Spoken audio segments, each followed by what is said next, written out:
The Gulf Coast faces some of the nation's greatest climate risks, including hurricanes, storm surge, coastal erosion, flooding, and sea level rise.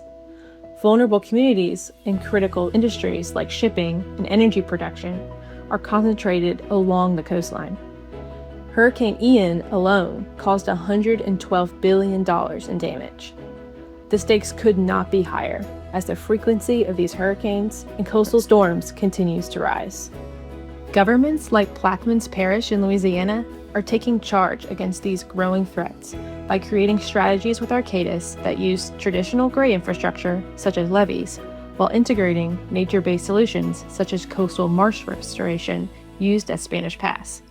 This collaboration of local, state, and federal governments to beneficially reuse dredged sediment from the Mississippi River directly addresses coastal erosion and land loss due to rising waters and increased storm events.